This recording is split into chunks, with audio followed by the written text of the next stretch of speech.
देखिए class 12 chemistry है और इस वीडियो में हम आपको बताएंगे क्या होता है जब व्हाट हैपन्स व्हेन, क्या होता है जब केवल समीकरण दीजिए। व्हाट हैपन्स व्हेन, क्या होता है जब केवल रासायनिक समीकरण दीजिए। कम से कम 3 नंबर का क्वेश्चन बोर्ड में पूछा जाता है कि क्या होता है जब क्लोरोफॉर्म को एसीटोन के साथ अपक्रिया कराते हैं या एसिटाल्डिहाइड को हाइड्रोजन साइनाइड के साथ अपक्रिया कराते हैं। और इसके बाद ये भी पूछा जाता है कि निम्नलिखित की अभिक्रिया बताइए या क्या होता है। तो इस पर देखिए हम पहला क्वेश्चन जो कि बहुत ही इम्पोर्टेंट है, बोर्ड में कई बार पूछा जा चुका है और ये आपके लिए बहुत ही महत्वपूर्ण वीडियो है, इसे पूरा देखें। क्लोरोफॉर्म क्या होता है, क्वेश्चन आएगा क्या होता है जब क्लोरोफॉर्म को एसीटोन के साथ अपक्रिया कराते हैं। तो देखते हैं क्या बनता है। तो एसीटोन का जो फार्मूला होता है देखिए C+O बॉन्ड, या इसको हम इस तरह भी लिख सकते हैं CH3CO CH3, ये एसीटोन का फार्मूला है। या हम इसे इस तरह भी लिख सकते हैं CH3CH3O, एसीटोन का ये फार्मूला हो गया।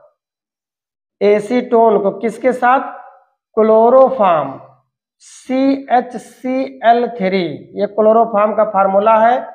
और क्षार की उपस्थिति में KOH क्या है, पोटेशियम हाइड्रोक्साइड, इसे कास्टिक पोटास के नाम से भी जाना जाता है। तो एसीटोन हो गया, क्लोरोफॉर्म हो गया। अब क्या बनता है ये देखते हैं। तो यहाँ पर देखिए O पर क्या होता है, नेगेटिव चार्ज होता है और H पर पॉजिटिव चार्ज होता है। तो ये इसका संबंध हो जाएगा। तो यहाँ पर CH3 आप बिल्कुल वैसे लिखा रहने दीजिए। अब ये O और H मिलकर यहाँ पर जोड़ दीजिए OH, और बचा क्या, OH निकल गया, बचा CCl3, तो यहाँ पे जोड़ दीजिए CCl3। तो इसको कहते हैं क्लोरीटोन। क्या बनता है, क्लोरीटोन बनता है। तो क्वेश्चन आता है कि क्या होता है जब एसीटोन को क्लोरोफॉर्म के साथ किसी क्षार की उपस्थिति में अपक्रिया कराई जाती है तो इसका जो प्रोडक्ट बनता है वो क्लोरीटोन बनता है। बहुत ही इंपॉर्टेंट क्वेश्चन। नेक्स्ट देखिए, एसिटाल्डिहाइड को हाइड्रोजन साइनाइड के साथ अपक्रिया कराते हैं तो क्या होता है, क्या बनता है। तो यहाँ पर जो बनता है वो बनेगा आपका एसिटाल्डिहाइड साइनोहाइड्रिन बनता है। तो एसिटाल्डिहाइड का जो फार्मूला होता है वो लिख दीजिए यहाँ पर CH3, यहाँ पे लिखिए पहले C और उसके बाद C+O और उसके बाद H, और यहाँ पे जोड़ दीजिए CH3।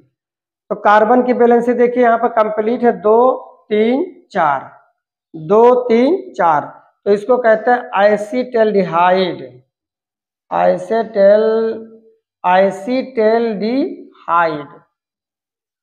एसिटाल्डिहाइड को किसके साथ, हाइड्रोजन साइनाइड HCN, इसको बोलते हैं हाइड्रोजन साइनाइड। अब क्या बनता है, इसको आप क्या करिए, इसको वैसे का वैसे लिख दो। यहाँ पे H लिखा है, यहाँ पे क्या लिखा है, CH3 लिखा हुआ है, वैसे का वैसे लिख दो। और उसके बाद जब दोनों में अभिक्रिया कराई जाती तो डबल बॉन्ड क्या होता है, ब्रेक हो जाता है, यहाँ से टूट जाएगा और सब सिंगल बॉन्ड में हो जाएंगे। सब किस में हो जाएंगे, सिंगल बॉन्ड में। डबल बॉन्ड ब्रेक होकर टूट कर सिंगल बॉन्ड में हो जाएगा।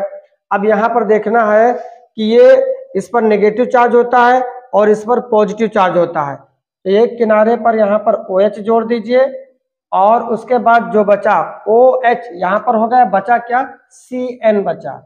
तो ये हमारा प्रोडक्ट बना, इसका नाम है एसिटाल्डिहाइड साइनोहाइड्रिन।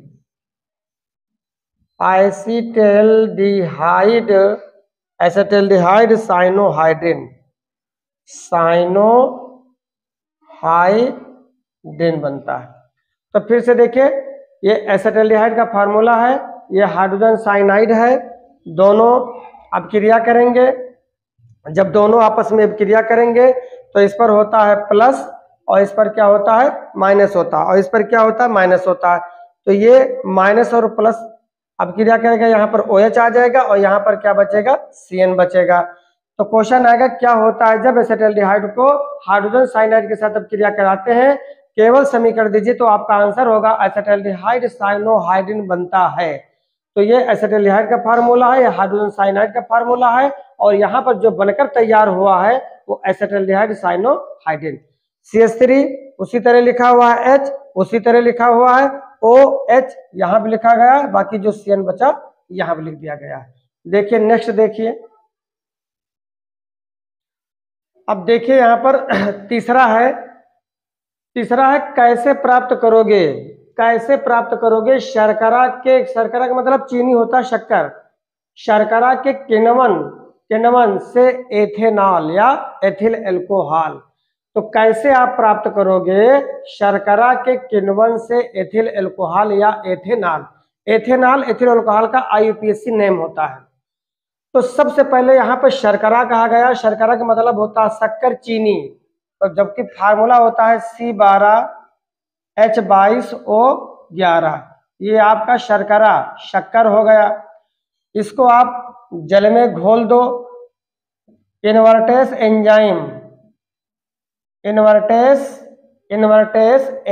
की उपस्थिति में, इन्वर्टेस एंजाइम की उपस्थिति में जब आप क्रिया कराते हैं तो बनता ग्लूकोज C6H12O6, C6H12O6, इसको कहते हैं ग्लूकोज, और इसको बोला जाता है भैया फ्रक्टोज। तो ग्लूकोज और फ्रक्टोज का सूत्र दोनों समान है। तो what is the difference between glucose and fructose. Glucose में क्या पाया जाता है, ग्लूकोज में एल्डिहाइड समूह पाया जाता है और फ्रक्टोज में कीटोन समूह पाया जाता है। दोनों में यही अंतर है, बाकी फार्मूला इसका मॉलिक्यूलर वेट बिल्कुल सेम होता है। इसमें एल्डिहाइड समूह पाया जाता है जिसको कहते हैं CHO, और इसमें पाया जाता है कीटोन समूह। यही दोनों में अंतर है, बाकी सूत्र क्या है दोनों का सेम है। तो पहले चरण में क्या हुआ कि अगर हम शक्कर को, चीनी को जल में इन्वर्टेस एंजाइम की उपस्थिति में जब अपक्रिया कराते हैं तो पहले चरण में बनता ग्लूकोज और फ्रक्टोज। अब क्या करते हैं, या तो आप ग्लूकोज ले लो या तो आप क्या ले लो फ्रक्टोज ले लो। तो मान लीजिए हमने यहाँ से ग्लूकोज को उठाया, C6H12O6 ग्लूकोज को लिया, और कोई ना कोई यहाँ पे एंजाइम ले आइए, मान लीजिए जाइमेज एंजाइम है, जाइमेज एंजाइम की उपस्थिति में एंजाइम, तो यहाँ पर एंजाइम, तो यहाँ पर क्या बनेगा एथेनॉल C2H5OH, और इस अपक्रिया में कार्बन डाइऑक्साइड गैस बाहर निकलती है। संतुलित तो यह है नहीं, क्योंकि यहाँ पर 6 कार्बन है, यहाँ पर 2 ही कार्बन है, तो 2 से इधर गुणा करिए, 2 दूना 4, 2 से इधर गुणा कर दीजिए 2, और 2 दूना 4, 2 6 कार्बन उधर, 6 कार्बन इधर, 12 हाइड्रोजन। तो यहाँ पे देखिए 5 और 1 6 दूनी 12 हाइड्रोजन, ऑक्सीजन 6 है, तो 2 इसके अंदर है, और 2 दूना 4, 2 6। तो इस तरह हमारा ये कहलाता है एथिल एल्कोहल, जिसका IUPAC नाम होता है एथेनॉल। यही हमें बनाना था। क्वेश्चन फिर समझ लीजिए, कैसे प्राप्त करोगे शर्करा के किण्वन से एथेनॉल। तो सबसे पहले शक्कर को जल में मिलाएंगे इन्वर्टेस एंजाइम की उपस्थिति में, तो ग्लूकोज और फ्रक्टोज बनता है। इसमें एल्डिहाइड समूह पाया जाता है, इसमें कीटोन समूह पाया जाता है। फिर ग्लूकोज या फ्रक्टोज को ले लीजिए और उसमें क्या मिला दीजिए, जाइमेज एंजाइम मिला दीजिए, तो आपका क्या बनता है एथिल एल्कोहल, या जिसे कहते हैं एथेनॉल बनकर तैयार हो गया। अब देखिए अगला है क्वेश्चन नंबर 4। देखिए क्वेश्चन नंबर 4 है फिनाल से बेंजीन कैसे बनाओगे। फिनाल से बेंजीन कैसे बनाओगे, तो सबसे पहले हम यहाँ पे लिखेंगे फिनाल का फार्मूला। अगर बेंजीन में क्या करते हैं OH जोड़ देते हैं तो ये सूत्र बन जाता है फिनाल का, और इसको जिंक के साथ अपक्रिया करा दो।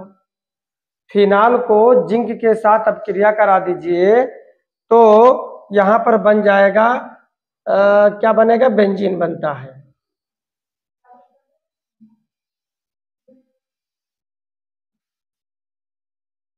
बेंजीन बन गया, ये बेंजीन का है फार्मूला। अगर फिनाल को बेंजीन के साथ, हाँ फिनाल से बेंजीन कैसे बनाओगे, फिनाल को जिंक के साथ अपक्रिया कराने पर क्या बनता है, बेंजीन बन जाता है। तो अब यहाँ पर बचा क्या, देखिए यहाँ पर, यहाँ H जो है, ये जो O है, O जडियन के साथ अपक्रिया करेगा तो क्या हो जाएगा, जडियन O, तो ये बन जाएगा जिंक ऑक्साइड।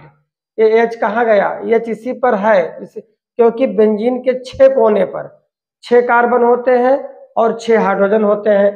तो यहाँ पर देखिए 1 2 3 4 5 6 कोने पर 6 कार्बन 6 हाइड्रोजन, तो ये हाइड्रोजन उसी प्रकार है, यहाँ पर O निकल गया, जिंक के साथ अपक्रिया करा लिया, जडीएनओ।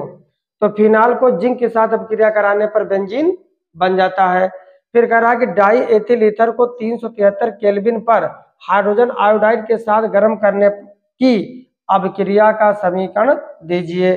तो देखिए इसका आंसर क्या होगा, डाई एथिल ईथर, एथिल का होता है C2H5O C2H5, ये फार्मूला होता है डाई क्यों है, डाई माने 2 और यहाँ जुड़ा है C2H5 माने होता है एथिल, एथिल 2 बार है तो डाई एथिल, और किसमें जुड़ा है, ईथर O, और डाई एथिल ईथर को किसके साथ, HI हाइड्रोजन आयोडाइड के साथ 373 केल्विन पर इसे क्या करिए, गर्म करिए। तो क्या बनता है, बनता है एथिल आयोडाइड C2H5I, और यहां से जल बाहर निकल जाता है C2H5I, इसको कहते हैं एथिल आयोडाइड, एथिल आयोडाइड।